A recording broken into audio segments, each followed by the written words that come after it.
Hello students, good morning all of you. Welcome to my YouTube channel Professor Ravindra Gaikwad edge coaching classes वश.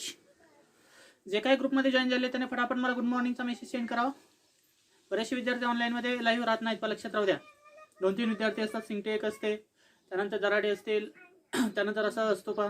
बाकीचे विद्यार्थी मला ऑनलाईनमध्ये दिसत नाही, नंतर व्हिडिओ बघतात ते. तर फटाफट जे ऑनलाईनमध्ये लाईव्हमध्ये आलेले आहेत त्यांनी फटाफट मला गुड मॉर्निंगचा मेसेज सेंड करावा. आपण आयोनिक इक्विलिब्रियम हा टॉपिक चालू केलेला होता. त्याच्यामध्ये आपण लेक्चर नंबर 7 मध्ये कालच्या पॉइंट्स मध्ये पॉइंट्स पाहिला होता पा. What is means by hydrolysis of salt. कोणता पॉइंट पाहिला होता? What is means by hydrolysis of salt. Hydrolysis of salt मध्ये तुम्हाला काही मी बेसिक गोष्टी सांगितल्या होत्या पा. हायड्रोलिसिस ऑफ साल्ट मध्ये आपल्याला एक गोष्ट माहित पाहिजे की समजा तुमच्याकडे जर एखादा कंपाऊंड ऍसिडिक असेल म्हणजे ऍसिड असेल तर तो ऑलवेज H+ डोनेट करत असतो. आणि समजा तुमच्याकडे एखादा कंपाऊंड जर बेस असेल तर त्या ऑलवेज OH- हा डोनेट करत असतो. म्हणजे दिलेल्या रिएक्शन मध्ये ऍसिड असेल तर तो H+ डोनेट करेल हे लक्षात राहून द्यायचं, आणि बेस असेल तर तो OH- डोनेट करत असतो. याच्यानंतर आपण पाहिलं होतं what is means by types of salt, की साल्टचे किती प्रकार आहेत जनरली ते आपण याच्यामध्ये पाहिलं होतं. What are the types of salt? There are mainly 4 types of salt. की याच्यामध्ये जर आपण पाहिलं तर 4 प्रकारचे साल्ट असतात. Means there are mainly 4 types of salt. की याच्यामध्ये जर आपण पाहिलं तर मेनली करून 4 प्रकारचे साल्ट होते. कोणते साल्ट होते पा? 4. Salts of strong acid and strong base. दुसरा होता salts of strong acid and weak base. तिसरा होता salts of weak acid and strong base. आणि शेवटचा होता salts of weak acid and weak base. हे आपण कालच्या लेक्चर मध्ये पाहिले. पण थोडंसं हिस्ट्री सांगतो मी याची, की आपल्याकडे 4 प्रकारचे साल्ट असतात. Salt of strong acid and strong बेसचा एक साल्ट असतो. साल्ट ऑफ स्ट्रॉंग ऍसिड आणि वीक बेसचा एक साल्ट असतो. साल्ट ऑफ वीक ऍसिड आणि स्ट्रॉंग बेसचा एक साल्ट असतो. आणि साल्ट ऑफ वीक ऍसिड आणि वीक बेसचा एक साल्ट असतो. याच्यामध्ये साल्ट ऑफ स्ट्रॉंग ऍसिड आणि स्ट्रॉंग बेस कशाला म्हणायचं? समजा तुमच्याकडे स्ट्रॉंग ऍसिड असेल हायड्रोक्लोरिक ऍसिड आणि स्ट्रॉंग बेस असेल NaOH. आपण सुरुवातीला पाहिलेलं आहे, जर तुमच्याकडे ऍसिड असेल तर काय डोनेट करतो? H+. आणि तुमच्याकडे बेस असेल तर काय डोनेट करत असतो? OH-. Like this way. इथला H आणि इथला OH काय लॉस होईल? H2. आणि कोणता साल्ट तयार होईल? NaCl. म्हणजे याचं एक्झाम्पल कोणतं तयार झालं तुमचं? NaCl is the example of salt of strong acid and strong base. Means strong acid and strong base are combined together and there is a formation of one of the salt. Such salt are called as the salt of strong acid and strong base. Means NaCl is the example of strong acid and strong base. त्यानंतर आपण second example पाहिलं होतं इकडं salt of strong acid आणि weak base मध्ये. समजा तुमच्याकडे strong acid असेल HCl आणि वीक बेस असेल NH4OH. वीक बेस कोणता आहे? NH4OH असेल आणि स्ट्रॉंग ऍसिड असेल HCl. ऍसिड मधला H आणि बेस मधला OH काय लॉस होईल? H2. आणि काय तयार होईल? NH4Cl. Means NH4Cl is the example of ammonium chloride. हे कशाचे एक्झाम्पल असेल? Salt of strong acid and weak base. Means strong acid and weak base are combined together and there is obtained the single salt. Such salt are called as the salt of strong acid and weak base. त्यानंतर तिसरा type आपण study केला होता कालच्या lecture मध्ये, salt of weak acid and strong base कशाला म्हणायचं? समजा तुमच्याकडे वीक ऍसिड असेल acetic acid. This acetic acid are combined with strong base. समजा तुमच्याकडे स्ट्रॉंग बेस असेल NaOH. याच्या सोबत जर आपण रिएक्शन केली तर ऍसिड मधला H आणि बेस मधला OH काय लॉस होईल? H2. आणि शिल्लक काय राहील? CH3CONA. म्हणजे याच्यामध्ये जर आपण एक्झाम्पल पाहिलं तर कोणतं एक्झाम्पल येईल? सोडियम ऍसिटेटचं. कोणतं एक्झाम्पल येतं पा? Sodium acetates. Means if weak acid and strong base are combined together and there is obtained the single salt, such salt are called as the salt of weak acid and strong base. तर याचं कोणतं example आहे? Sodium acetate. याचं कोणतं example होतं? Ammonium chlorides. आणि याचं example कोणतं आहे? NaCl. आता शेवटचा घटक आहे salt of weak acid and weak base. आपल्याकडे वीक ऍसिड असेल समजा ऍसिटिक ऍसिड आणि वीक बेस असेल NH4OH. वीक बेस काय असेल तुमच्याकडे NH4OH असेल. याच्यासोबत जर आपण रिएक्शन केली तर काय तयार होईल CH3CONH4 प्लस H2O. म्हणजे अमोनियम जो असणार आहे तुमचा ऍसिटेट ते कशाचे एक्झाम्पल आहे. Ammonium acetate is the example of salt of weak acid and weak base. म्हणजे वीक ऍसिड इथं काय घेतलं आपण ऍसिटिक ऍसिड आणि वीक बेस काय घेतला NH4OH. ऍसिड मधला H काढून टाकायचा आणि बेस मधला OH. इथला H आणि इथला OH एकत्र आला तर काय तयार होत असतो वॉटर. म्हणजे ऑलवेज न्यूट्रलायझेशन रिएक्शन मध्ये आपल्याला माहित आहे strong acid plus strong base to give salt plus water are called as neutralization reaction. की एखाद्या रिएक्शन मध्ये जर स्ट्रॉंग ऍसिड आणि स्ट्रॉंग बेसची रिएक्शन होऊन जर तिथं साल्ट आणि वॉटर एक्झिस्ट होत असेल तर त्या रिएक्शनला आपण काय म्हणतो न्यूट्रलायझेशन रिएक्शन. पहा याचा स्क्रीनशॉट काढून घ्या. याच्यानंतर आपण एक छोटासा पॉइंट कालच्या लेक्चर मध्ये स्टडी केला होता. What is the means by concept of hydrolysis of water. What is the concept of hydrolysis of water. Concept of hydrolysis of water. Concept of hydrolysis of waters. मग आता याच्यामध्ये hydrolysis of water जर आपण salt concept of hydrolysis of salt म्हटलं जाईल त्याला. याच्यामध्ये आपण एक रिएक्शन पाहिली होती. पहा समजा तुमच्याकडे एखादा मॉलिक्यूल दिलेला आहे लिक्विड वॉटर मॉलिक्यूल आहे and those liquid water molecule are combined with another liquid water molecule. जर पहिला लिक्विड वॉटर मॉलिक्यूल हा दुसऱ्या लिक्विड वॉटर मॉलिक्यूल सोबत जर कंबाईन होत असेल तर काय होईल याच्यामध्ये दोन घटक असतात पहा H प्लस आणि दुसरा असतो OH मायनस. ज्यावेळेस ह्या वॉटर मॉलिक्यूलची रिएक्शन याच्यासोबत होते त्यावेळेस काय तयार होईल पहा H3O प्लस आणि शिल्लक काय राहील इथलं OH मायनस.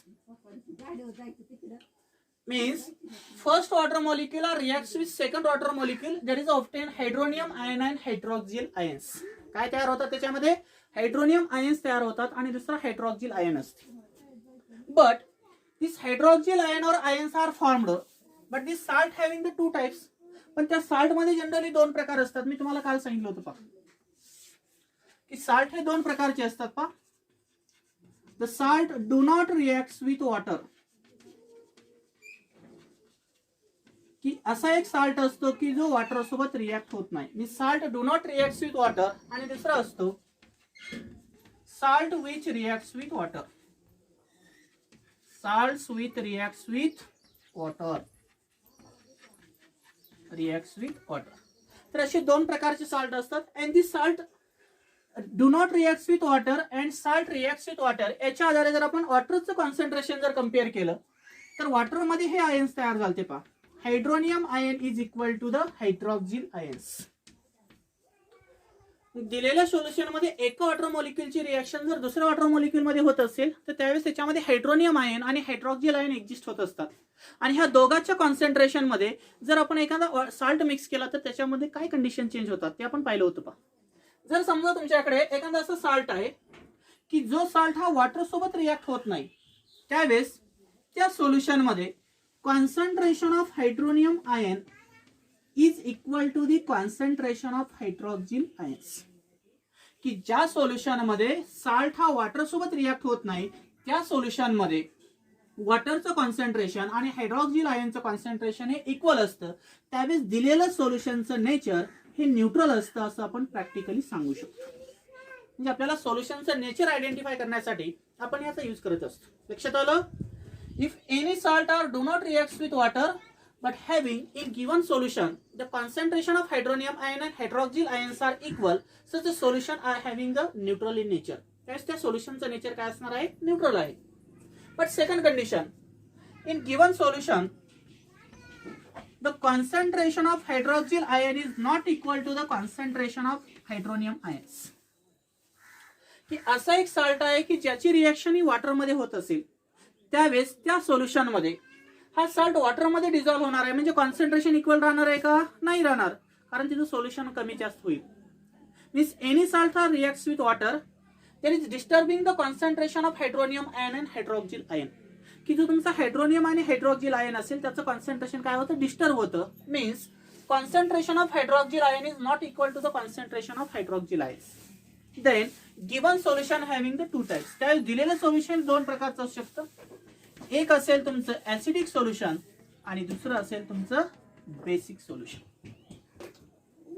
जर हे दोन्ही नॉट इक्वल टू असतील पण त्या सॉल्टची रिएक्शन वॉटर सोबत होत असेल तर एक सोल्युशन ऍसिडिक असेल आणि दुसरं सोल्युशन काय असणार आहे? बेसिक.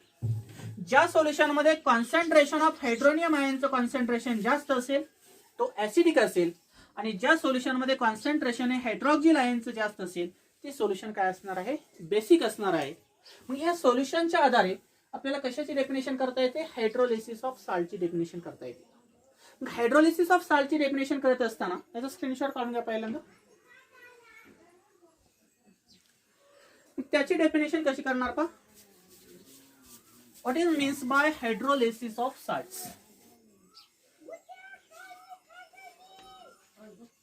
Hydrolysis of salt. याची डेफिनेशन करत असताना आपल्याकडे एक रिएक्शन आहे पहा. A reaction in which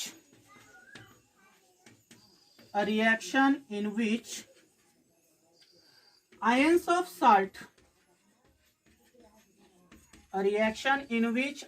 of salt that is cations or anions. की त्या सॉल्ट मध्ये दोन घटक असू शकतात, एक असेल कॅटायन आणि दुसरा असेल anion.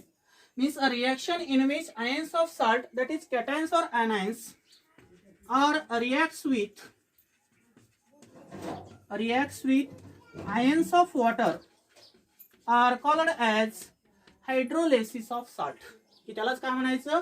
Hydrolysis of salt.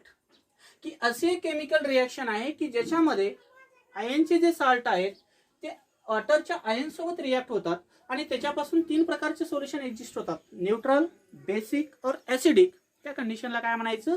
Hydrolysis of salts. तर मला वाटतं काल इथपर्यंत आपण पाहिलं होतं. आज आपण नेक्स्ट लेक्चर मध्ये पाहणार आहोत types of salt that is hydrolysis of salt. Hydrolysis of सॉल्टचे किती प्रकार आहेत? तर 4 प्रकार आहेत. ते आज आपल्याला आजच्या लेक्चर मध्ये स्टडी करायचे आहेत.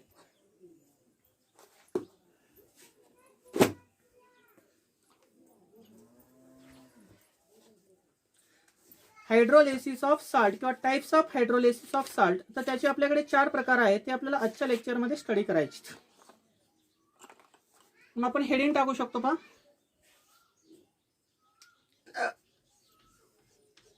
Types of hydrolysis of salt. Hydrolysis of salts. Hydrolysis of सॉल्टचे किती प्रकार आहेत? तर याच्यामध्ये 4 प्रकार असे तुम्हाला आताच्या पॉइंट्स मध्ये मी सांगितले पहा. Salt of strong acid and strong base, salt of strong acid and weak base, salt of weak acid and strong base and salt of weak acid and weak base. तर त्याच्यामध्ये आपल्याला स्टेप बाय स्टेप स्टडी करायचा पहा.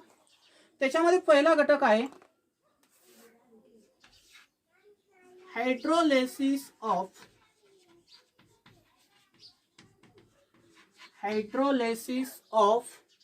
salts of strong acid and strong base. पहिला type कोणता आहे पहा? Hydrolysis of salt of strong acid and strong base. मग याचा स्टडी करत असताना आपल्याला ह्या 5 बेसिक गोष्टी या 4 टाइप साठी महत्त्वाच्या आहेत, ते पाहिजे माहित पाहिजे. पण त्याच्यामध्ये पहिली कंडिशन आहे न्यूट्रलायझेशन रिएक्शन कशाला म्हणायचं. तुमच्याकडे ऍसिड असेल आणि एक बेस असेल, त्याच्यापासून काय तयार होईल? Salt plus water. तर ही पहिली कंडिशन आपल्याला माहित पाहिजे. जे हायड्रोलिसिस करत असताना आपल्याकडे एक घटक ऍसिड असणार आहे आणि दुसरा घटक हा बेस असणार आहे. कारण ऍसिडचे 2 प्रकार असतात, एक स्ट्रॉंग ऍसिड आणि एक वीक ऍसिड असतो. बेसचे देखील 2 घटक असतात बरोबर, एक स्ट्रॉंग बेस असतो आणि एक वीक बेस असतो.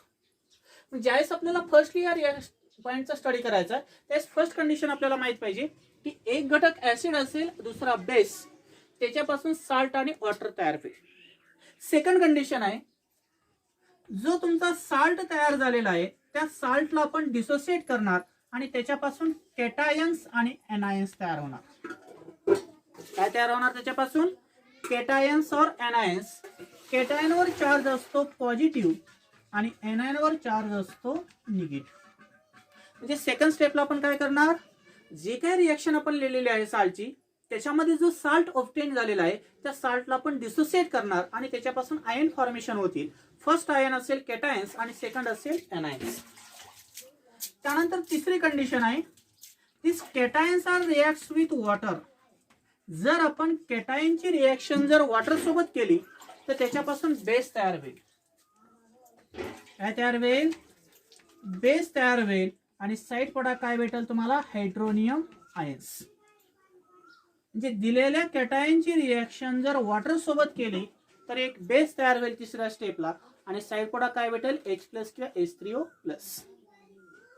चौथी कंडिशन आहे याच्यामध्ये, तुमच्याकडे एनायन असेल आणि त्या एनायनची रिएक्शन जर वॉटर सोबत केली तर ऍसिड तयार होईल आणि साइड प्रोडक्ट काय भेटेल तुम्हाला? OH-. म्हणजे anions are reacts with water, there is a formation of acid and side product is OH-. त्यानंतर पाचवी स्टेप अशी असेल याच्यामध्ये, विल शो हायड्रोलिसिस और नॉट. की दिलेल्या रिएक्शन मध्ये तो हायड्रोलिसिस शो करतो का? विल शो हायड्रोलिसिस और नॉट. की त्या ऍसिड सोबत हायड्रोलिसिस होणार आहे का नाही ते सांगायचं. आणि सहावी स्टेप आहे nature of solution. Nature of solution की सोल्युशनचं नेचर हे ऍसिडिक आहे का बेसिक आहे का न्यूट्रल आहे ते आपल्याला सांगता आलं पाहिजे. तर ह्या 6 स्टेपच्या आधारे आपल्याला 4 टाइपचा स्टडी करायचा. पहा, acid plus base to give salt plus water. Salt पासून कॅटायन आणि एनायन्स तयार होईल. कॅटायनची रिएक्शन वॉटर सोबत केल्यानंतर बेस तयार होईल. एनायनची रिएक्शन वॉटर सोबत केल्यानंतर ऍसिड तयार होईल.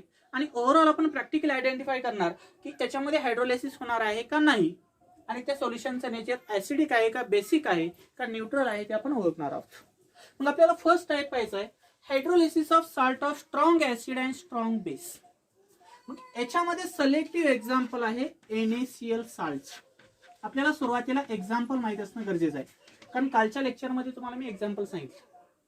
म्हणजे hydrolysis of salt of strong acid आणि स्ट्रॉंग बेसची रिएक्शन केली असता कोणता साल्ट ऑब्टेन होणार आहे? NaCl salt.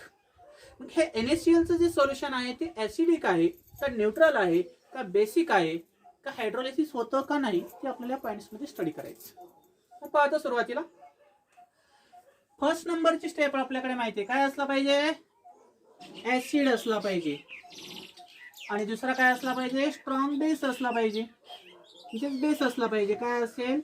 NaOH. स्ट्रॉंग असतं म्हणजे आपण सिंगल अरेंज करतो. याच्यामधला ऍसिड मधला H आणि बेस मधला OH काय भेटेल इथं? H2O आणि काय तयार होईल? NaCl. स्ट्रॉंग ऍसिड आणि स्ट्रॉंग बेसची रिएक्शन केली काय तयार झाला? NaCl आणि वॉटर. आता सेकंड स्टेप मध्ये काय होतं पहा, साल्टचं डिसोसिएशन करायचं. साल्ट कोणतं आहे? NaCl. काय तयार होईल? Na+ and Cl-. याला म्हणणार तुम्ही केटायन्स आणि याला काय म्हणणार तुम्ही? एनायन्स. आता तिसरी स्टेप काय आहे बघा तिकडं त्या साईडला, केटायन घ्यायचा. केटायन कोणता आहे? Na+. त्याची रिएक्शन वॉटर सोबत करायची. Na+ आणि इथला OH, कारण वॉटर मध्ये 2 घटक असतात बरोबर ना. एक असतो H+ आणि दुसरा असतो OH-. मग Na+ ची रिएक्शन जर केली तर OH सोबत होईल म्हणजे काय तयार होईल? NaOH म्हणजे बेस तयार होईल आणि साइड प्रोडक्ट काय भेटेल? हायड्रोनियम आयन म्हणजेच H+. बरोबर. चौथी कंडिशन आहे एनायन्स आर रिएक्ट्स विथ वॉटर. म्हणजे Cl- आहे एनायन, त्याची रिएक्शन वॉटर सोबत केली तर काय तयार होईल? इथला Cl- आणि वॉटर मधला H+ म्हणजे काय तयार होईल? HCl आणि साईड प्रॉडक्ट काय भेटल OH मायनस, म्हणजे हा काय असणार आहे तुमचा ऍसिड असेल. तर अशा आपण 4 स्टेप केल्या. आता 5व्या स्टेप मध्ये असं आपल्याला दिसून आलं की हा देखील स्ट्रॉंग बेस आहे आणि हा देखील स्ट्रॉंग ऍसिड आहे. म्हणजे काय लिहिणार, strong base is obtain and strong acid is obtain. दिलेल्या सोल्युशन मध्ये स्ट्रॉंग ऍसिड देखील प्रेझेंट आहे आणि स्ट्रॉंग बेस देखील प्रेझेंट आहे. एखादा माणूस जर स्ट्रॉंग असेल तर तो दुसऱ्यासोबत रिएक्शन करू शकतो का? एखादा श्रीमंत मानतोय तो दुसऱ्याकडून पैसे घेईल का? नाही घेणार. तसे या कंडिशन मध्ये दोन्ही कंडिशन ज्या आहेत ऍसिड आणि बेसच्या त्या स्ट्रॉंग आहेत, त्या वॉटर सोबत रिएक्ट होतील का? नाही होणार. Means they do not shows hydrolysis. They do not show किंवा डू नॉट गिव्ह हायड्रोलिसिस, की त्याच्यामध्ये हायड्रोलिसिस होत नाही. कशामुळे? Because the base is a strong and acid is also strong. मग बेस आणि ऍसिड स्ट्रॉंग असल्यामुळे त्यांची रिएक्शन ही वॉटर सोबत होत नाही. Means they do not react with water due to they do not show the hydrolysis. म्हणून ते हायड्रोलिसिस शो करत नाहीत. आणि शेवटचा पॉईंट काय सांगायचं याच्यामध्ये, की सोल्युशनचं नेचर काय असणार आहे. काय पाहणार आपण याच्यामध्ये शेवटच्या पॉईंट मध्ये, नेचर ऑफ सोल्युशन. ह्या बेस आणि ऍसिडची रिएक्शन वॉटर सोबत होत नाही म्हणल्यावर सोल्युशन काय असणार आहे, स्ट्रॉंग ऍसिड आणि स्ट्रॉंग बेस आहे म्हणजे न्यूट्रल सोल्युशन असेल. जे दिलेलं सोल्युशन हे कसं असणार आहे, न्यूट्रल असणार आहे. लक्षात राहू द्या पहा. म्हणजे hydrolysis of salt of strong acid आणि स्ट्रॉंग बेस सोबत रिएक्शन केले असता प्रॅक्टिकल आपल्याला माहित होतं की दिलेल्या सोल्युशनची रिएक्शन वॉटर सोबत होत नाही, म्हणजे त्याचं हायड्रोलिसिस होत नाही आणि दिलेलं सोल्युशन हे न्यूट्रल आहे हे आपल्याला याच्या आधारे माहित झालं. स्क्रीनशॉट काढून घ्या.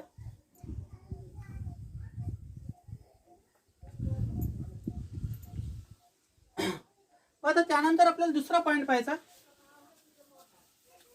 Hydrolysis of salts of strong acid and weak base. दुसरा पॉइंट कोणता पाहिजे आपल्याला, hydrolysis of salt of strong acid and weak base. याच्यामध्ये सिलेक्टिव्ह एक्झाम्पल आहे पहा, स्ट्रॉंग ऍसिड आणि वीक बेस मध्ये कॉपर सल्फेटचे एक्झाम्पल आहे. कोणतं साल्ट ऑब्टेन होतं याच्यामध्ये प्रॅक्टिकली, कॉपर सल्फेट. दिलेलं कॉपर सल्फेट सोल्युशन हे ऍसिडिक आहे का, न्यूट्रल आहे का, बेसिक आहे का, त्याचं हायड्रोलिसिस होतं का नाही, तो वॉटर सोबत रिएक्ट होतो का नाही, ते आपल्याला ह्या 6 पॉईंटच्या आधारे स्टडी करायचं. म्हणजे hydrolysis of salt of strong acid आणि वीक बेस पासून कोणतं साल्ट ऑब्टेन होणार आहे, कॉपर सल्फेट साल्ट तयार होतं. कशा प्रकारे हे कॉपर सल्फेट साल्ट तयार होईल पहा. फर्स्ट कंडिशन आहे, पहिला मॉलिक्यूल काय असला पाहिजे, ऍसिड असला पाहिजे. समजा आपण घेतला सल्फ्युरिक ऍसिड. दुसरा मॉलिक्यूल काय असला पाहिजे, वीक बेस असला पाहिजे. आपण घेतला कॉपर हायड्रॉक्साइड्स. मग काय तयार होईल इथे सांगा, इथले 2 हायड्रोजन आणि इथले OH, म्हणजे साइड प्रॉडक्ट काय भेटल, 2 इक्विव्हॅलंट ऑफ H2 आणि काय तयार होईल, कॉपर सल्फेट्स. आता दुसरी कंडिशन आहे, साल्ट कोणता तयार झाला, कॉपर सल्फेट. त्याला डिसोसिएट करायचं. कसं डिसोसिएट करणार याला पहा, Cu+2 आणि SO4 मायनस, Cu+2 आणि SO4 मायनस. यातले 2 इलेक्ट्रॉन निघून गेले म्हणून +2 ऑक्सिडेशन स्टेट आली आणि याने 2 इलेक्ट्रॉन जास्त आहेत म्हणून याच्यावर -2 ऑक्सिडेशन स्टेट आहे. म्हणजे कॉपर सल्फेटला जर डिसोसिएट केलं तर एक ऑब्टेन होतो तुमचा कॅटायन्स आणि दुसरा ऑब्टेन होतो तुमचा एनायन्स. आता तिसरी स्टेप काय आहे पहा, cations are reacts with water. जर समजा आपण कॅटायनची रिएक्शन जर वॉटर सोबत केली, काय तयार होईल रे कॅटायनची रिएक्शन वॉटर सोबत केल्यावर, काय तयार होईल, CuOH2 प्लस हायड्रोनियम आयन. म्हणजे काय तयार झाला, इथं एक बेस तयार होईल. इथे एक्सेस मध्ये यूज करायचं. Means copper reacts with excess of water, there is a formation of cuprous hydroxide, म्हणजे हा बेस असेल आणि साइड प्रोडक्ट काय भेटलं तुम्हाला, हायड्रोनियम आयन्स. चौथी कंडिशन असेल, दिस एनायन्स आर रिएक्ट्स विथ वॉटर. जर एनायनची रिएक्शन जर आपण वॉटर सोबत केली तर इथला H2 आणि इथला SO4 म्हणजे काय तयार होईल सांगा, H2SO4 काय तयार होईल तुमचा H2SO4 आणि साईड प्रोडक्ट काय भेटेल तुम्हाला OH मायनस, म्हणजे हा काय असेल तुमचा ऍसिड. म्हणजे पहिल्या स्टेप मध्ये आपण ऍसिड प्लस बेस घेतला, साल्ट तयार झाला. साल्टला डिसोसिएट केलं, कॅटायन्स आणि एनायन्स तयार झाले. कॅटायनची रिएक्शन वॉटर सोबत केली, बेस तयार झाला. एनायनची रिएक्शन वॉटर सोबत केली, ऍसिड तयार झाला. पण आता याच्यामध्ये जे तयार होणारे कंडिशन आहेत, हा जर आपण पाहिला तर हा तुमचा वीक बेस असेल आणि हा स्ट्रॉंग ऍसिड असतो. काय असणार आहे तो? वीक बेस आहे आणि स्ट्रॉंग ऍसिड आहे. एखादा मॉलिक्यूल जर वीक बेस आणि स्ट्रॉंग ऍसिड जर असेल तर त्यावेळेस तो हायड्रोलिसिस करू शकतो. Means due to weak base it reacts with water, means it shows the hydrolysis. म्हणजे तो काय दाखवतो? हायड्रोलिसिस शो करतो. They shows hydrolysis because there is a presence of weak base and this weak base are reacts with water. की weak base ची reaction water सोबत होते, म्हणजे तिथे काय होणार आहे? हायड्रोलिसिस होणार आहे, बरोबर. पण तुमच्याकडे स्ट्रॉंग ऍसिड प्रेझेंट असल्यामुळे त्याच्यामध्ये हायड्रोनियम आयनचं जे कॉन्सन्ट्रेशन असणार आहे, ते हायड्रोनियम आयनचं कॉन्सन्ट्रेशन जर तुमच्याकडे मोर असेल तर दिलेल्या सोल्युशनचं नेचर जर आपण कम्पेअर केलं प्रॅक्टिकली तर ते नेचर काय असणार आहे रे? ऍसिडिक नेचर असेल. ते नेचर काय असेल? ऍसिडिक. म्हणजे याच्यामध्ये महत्वाची कंडिशन कोणती आहे पहा, हा जो थर्ड स्टेपला जो बेस ऑब्टेन झालेला आहे तो वीक बेस आहे. and this weak base are reacts with water due to the copper sulfate shows the hydrolysis. म्हणून तो काय करतो? जो कॉपर प्लस 2 आयन असतो तो काय करतो? हायड्रोलिसिस दाखवतो. म्हणजे हायड्रोलिसिस होतं, म्हणजे वॉटर सोबत तो रिएक्ट होतो. Means weak base like cuprous hydroxide reacts with water due to copper plus 2 ion shows the hydrolysis, but in given solution obtain the strong acid. Due to obtain the strong acid, the concentration of hydronium ion is more due to given solution having the acidic in nature. की दिलेल्या solution मध्ये कशाचं concentration जास्त असणार आहे? Hydronium आयनचं concentration जास्त आहे, कारण तो सगळ्यात स्ट्रॉंग ऍसिड आहे. म्हणून दिलेल्या सोल्युशनचं जे नेचर असणार आहे ते नेचर कसं आहे? ऍसिडिक आहे. पहिल्या टाइप्स मध्ये नेचर काय आलं? न्यूट्रल. दुसऱ्या टाइप्स मध्ये नेचर काय आलं? ऍसिडिक. कशामुळे ऍसिडिक आलं? कारण इथं स्ट्रॉंग ऍसिड यूज केला, म्हणजे कुणाचं कॉन्सन्ट्रेशन जास्त असेल? Hydronium ions. स्क्रीनशॉट काढून द्या.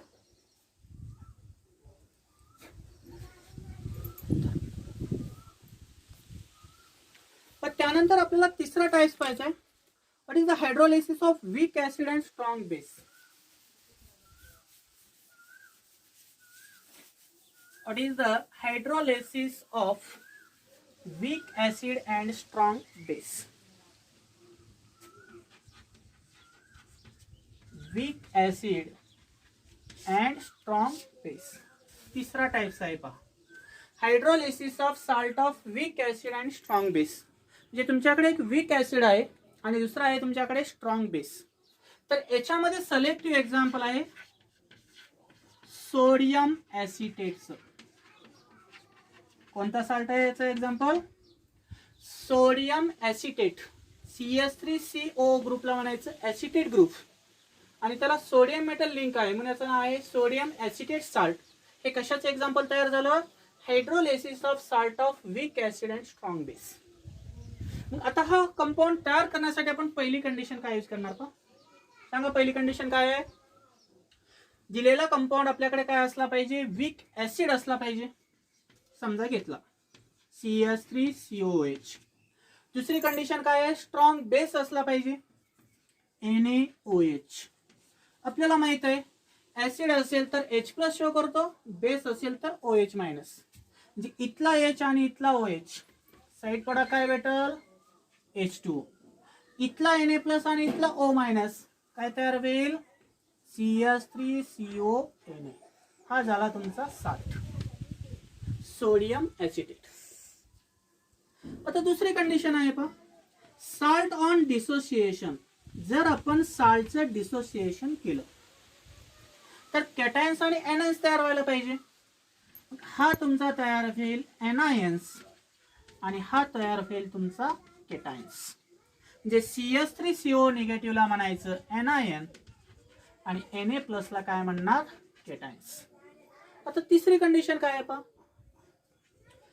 कॅटायन्स आर रिएक्ट्स विथ वॉटर. जर समजा मी कॅटायनची रिएक्शन जर वॉटर सोबत केली, cation are reacts with water, then what is the product? काय तयार होईल रे मग? बेस काय acid? Cation are reacts with water, there is obtain the base. काय तयार होईल? बेस. आणि साइड प्रोडक्ट काय भेटेल तुम्हाला? Hydronium ions.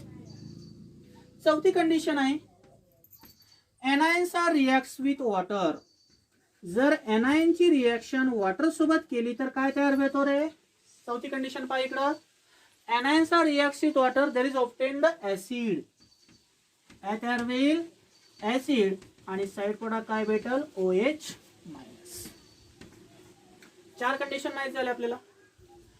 Weak acid plus strong base to give sodium acetate salt. Sodium acetate salt on dissociation to give acetate anion plus sodium cations. Sodium cation on reaction with water to give strong base plus hydronium ion. Acetate ion reacts with water to give weak acid like acetic acid and OH minus ions. आता याच्यामध्ये Na plus ion हा hydrolysis दाखवत नाही. कशामध्ये दाखवत नाही? कारण तो Na plus ion do not show the hydrolysis and acetate will show the hydrolysis. की याच्यामध्ये जर पाहिलं तर वॉटर सोबत याची रिएक्शन होत नाही, कारण हा स्ट्रॉंग बेस आहे. म्हणजे OH मायनसचं प्रमाण जास्त असतं त्याच्यामध्ये, आणि एक स्ट्रॉंग बेस ऑब्टेन होतो. Due to strong base do not react with water. की हा एक स्ट्रॉंग बेस असल्यामुळे त्याची रिएक्शन ही वॉटर सोबत होत नाही. Means Na plus ion do not shows hydrolysis. म्हणून Na प्लस आयन जे आहेत ते तुमचे हायड्रोलिसिस शो करत नाहीत. Do not shows hydrolysis. But acetate ion shows the hydrolysis. पण ऍसिटेट आयन हे वीक असल्यामुळे ते काय शो करतात? तुमचे हायड्रोलिसिस शो करतात.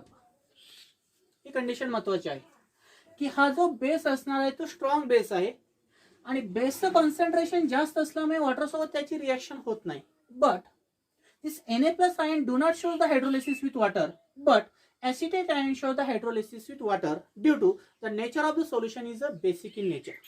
म्हणून त्या सोल्युशनचं नेचर जर आपण पाहिलं तर त्या सोल्युशनचं नेचर काय असणार आहे? Solution nature is basic nature असणार आहे. कशामुळे बेसिक नेचर आहे रे? कारण याच्यामध्ये कॉन्सन्ट्रेशन ऑफ हायड्रॉक्सिल आयनचं जे पर्सेंटेज आहे ते मोर आहे. जे दिलेलं सोल्युशन कसं आहे तुमचं? बेसिक आहे. आलं लक्षात पॉइंट्स? ह्या 4 स्टेप घेतल्या आपण. इथे एक बेस ऑब्टेन झाला. ह्या बेस वॉटर सोबत रिएक्ट होत नाही कारण इथं OH मायनस आयन्स आहेत. मग त्याची रिएक्शन वॉटर सोबत होत नाही, मग त्याच्यामध्ये असणारा जो Na प्लस कॅटायन आहे तो हायड्रोलिसिस दाखवत नाही. पण ऍसिटिक ऍसिड मधला जो ऍसिटेट आयन आहे तो हायड्रोलिसिस शो करतो. पण दिलेल्या सोल्युशन मध्ये कॉन्सन्ट्रेशन ऑफ हायड्रोनियम आयनचं पर्सेंटेज जास्त असल्यामुळे दिलेलं सोल्युशनचं नेचर कसं आहे? बेसिक आहे. म्हणजे तुमच्याकडे वीक ऍसिड आणि स्ट्रॉंग बेस असला, जो स्ट्रॉंग आहे ते सोल्युशनचं नेचर आहे. इथे स्ट्रॉंग बेस आहे म्हणजे दिलेलं सोल्युशन काय असणार आहे? बेसिक. 2 नंबर टाइप्स मध्ये काय होता? स्ट्रॉंग ऍसिड होता. म्हणजे टाइप्स काय झाला? ऍसिड. पहिल्यामध्ये काय होता? स्ट्रॉंग ऍसिड स्ट्रॉंग बेस दोन्ही इक्वल होते. म्हणजे दिलेलं सोल्युशन कसं आहे? न्यूट्रल आहे. म्हणजे MCQ मध्ये तुम्ही एका वाक्यात हे लक्षात राहून देऊ शकता. स्ट्रॉंग ऍसिड आणि स्ट्रॉंग बेस असेल तर न्यूट्रल, स्ट्रॉंग ऍसिड आणि वीक बेस असेल तर ऍसिडिक, आणि वीक ऍसिड आणि स्ट्रॉंग बेस असेल तर ते सोल्युशन काय असणार आहे? बेसिक असेल. आता शेवटचा टाइप पाहायचा याच्यामधलं, hydrolysis of salt of weak acid and weak base. शेवटचा टाइप काय होता? Hydrolysis of salts of weak acid and weak base. Weak acid and weak base means hydrolysis of salt of weak acid and weak base. 4 नंबरचा types आहे. याचा study करत असताना this hydrolysis of weak acid and weak base is depends on their relative strength of acid and base. की दिलेल्या acid आणि बेसची relative strength काय असणार आहे त्याच्यावर ते डिपेंड्स आहे. Means hydrolysis of salt of weak acid and weak base depends on relative strength of acid and base. Depends upon relative strength of acid and base. मग याच्यामध्ये तीन प्रकारचे सोल्युशन असू शकतात. समजा एक अशी कंडिशन असेल के इज ग्रेटर दॅन के बी, एक अशी कंडिशन असेल के बी इज ग्रेटर दॅन के, आणि एक अशी कंडिशन असेल के इज इक्वल टू के बी. जर के इज ग्रेटर दॅन के बी असेल तर दिलेलं सोल्युशन हे ऍसिडिक असतं, लक्षात राहू द्या. के बी इज ग्रेटर दॅन के असेल तर दिलेलं सोल्युशन हे बेसिक असतं, हे लक्षात राहू द्या. आणि दोघांची व्हॅल्यू जर इक्वल असेल तर दिलेलं सोल्युशन हे कसं असतं, न्यूट्रल असतं. ते आपल्याला एक्झाम्पलच्या आधारे पाहिजे. तुम्ही म्हणता सर के म्हणजे काय? This K is called as acid dissociation constant. K म्हणजे काय? तुमचा ऍसिड डिसोसिएशन कॉन्स्टंट आहे, बरोबर. दुसरा एखादा विचारेल सर केबी म्हणजे काय असणार आहे? केबी म्हणजे काय? तुमचा बेस डिसोसिएशन कॉन्स्टंट आहे. काय आहे तुमचा केबी? बेस डिसोसिएशन कॉन्स्टंट आहे. जर ऍसिड डिसोसिएशन कॉन्स्टंटची व्हॅल्यू ही बेस डिसोसिएशन कॉन्स्टंट पेक्षा जास्त असेल तर दिलेल्या सोल्युशनचं नेचर हे ऍसिडिक असेल. बेस डिसोसिएशन कॉन्स्टंटची व्हॅल्यू ऍसिड डिसोसिएशन कॉन्स्टंट पेक्षा जास्त असेल तर दिलेल्या सोल्युशनचं नेचर हे बेसिक असेल. आणि दोघांची व्हॅल्यू जर इक्वल असेल तर दिलेलं सोल्युशनचं नेचर काय असणार आहे? न्यूट्रल असणार आहे. त्याचा स्क्रीनशॉट काढून घ्या.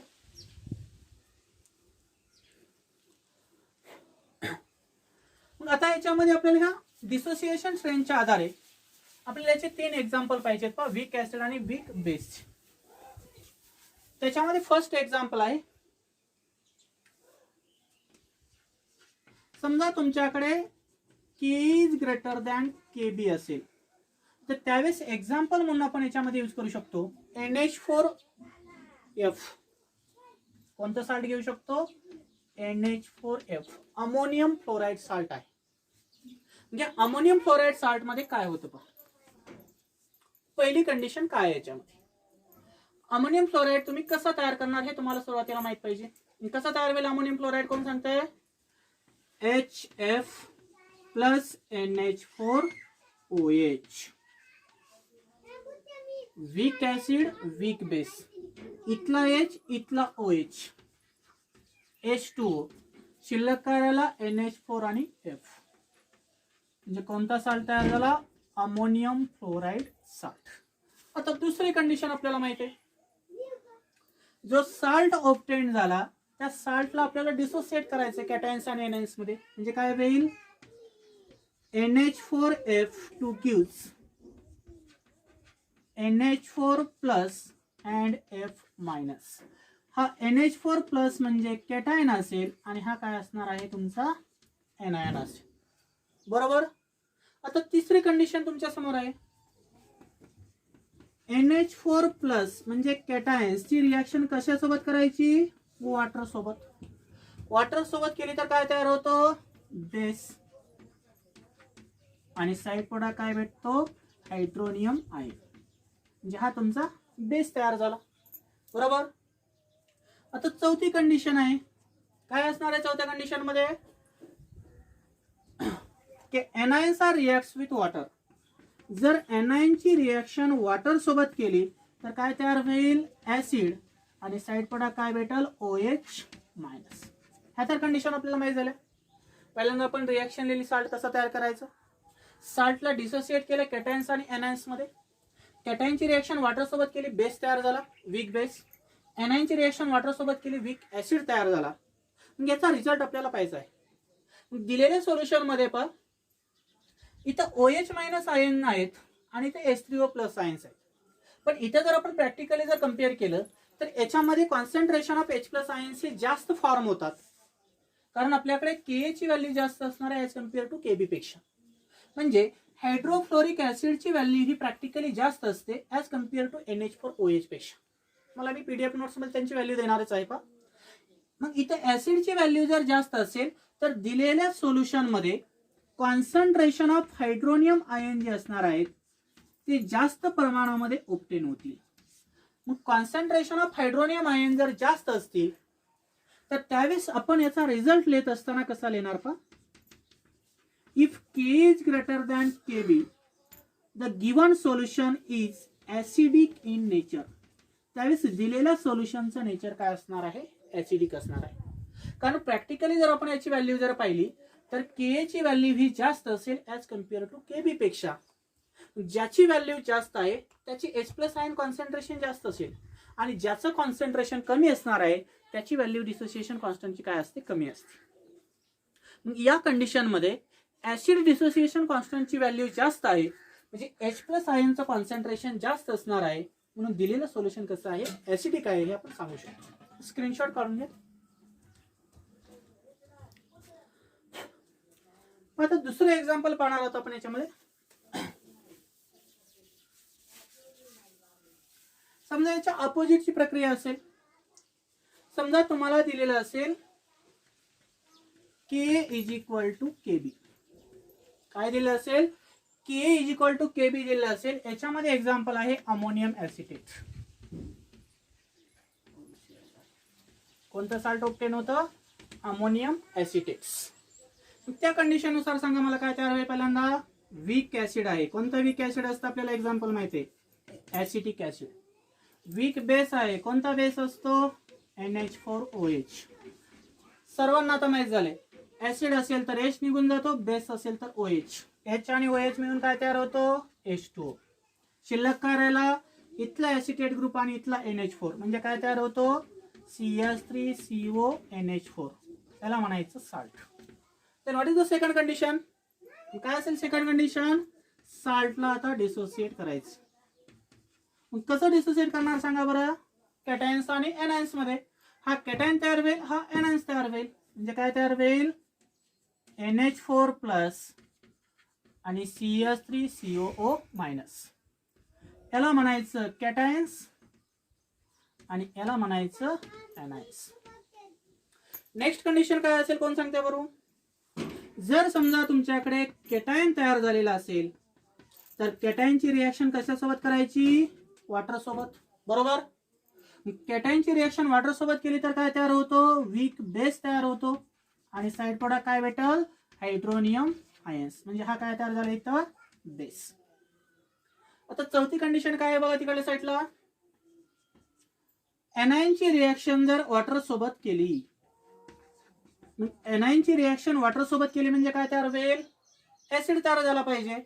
पण कोणता ऍसिड तयार होईल, वीक ऍसिड आणि साइड प्रोडक्ट काय भेटल, OH-. या चार कंडिशन तर माहित झालं. Weak acid plus weak base to give salt. Salt on dissociation to gives cations and anion. Cations are reacts with water to gives base. Anions are reacts with water to gives acid. But याचा आता आपल्याला result लिहायचा. मग result लिहित असताना काय होईल पाहिजे, आपल्याला माहित आहे K = KB. की ऍसिड डिसोसिएशन कॉन्स्टंट असेल किंवा बेस डिसोसिएशन कॉन्स्टंट असेल, त्याच्यामध्ये दोघांचं जे कॉन्सन्ट्रेशन असणार आहे कोणतं, concentration of OH- is equal to the concentration of hydronium ion. ह्या दोघांचं कॉन्सन्ट्रेशन इक्वल आहे म्हणजे दिलेलं सोल्युशन काय असायला पाहिजे रे, जर दोन्ही कॉन्सन्ट्रेशन इक्वल असतील तर हे सोल्युशन हे न्यूट्रल असतं. म्हणजे आपण प्रॅक्टिकली सांगू शकतो K = KB if concentration of H+ ion is equal to the concentration of OH- ion are same, the given solution is a neutral in nature. त्या सोल्युशनचं नेचर काय असणार आहे, न्यूट्रल असणार आहे. हे आपल्याला सेकंड एक्झाम्पलच्या आधारे माहिती आहे. स्क्रीनशॉट काढून घ्या.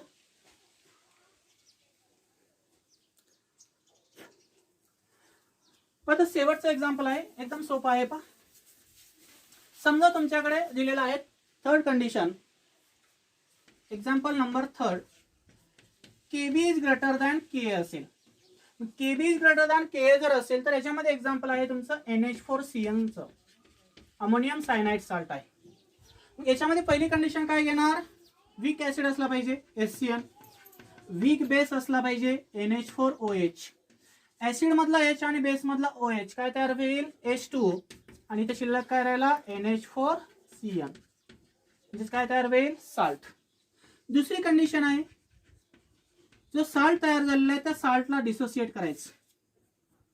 साल्ट डिसोसिएट केलं तर काय तयार होईल, NH4+ आणि CN-. म्हणजे साल्ट डिसोसिएट केलं तर काय तयार झाला, कॅटायन्स आणि इकडे तयार होतो एनायन्स.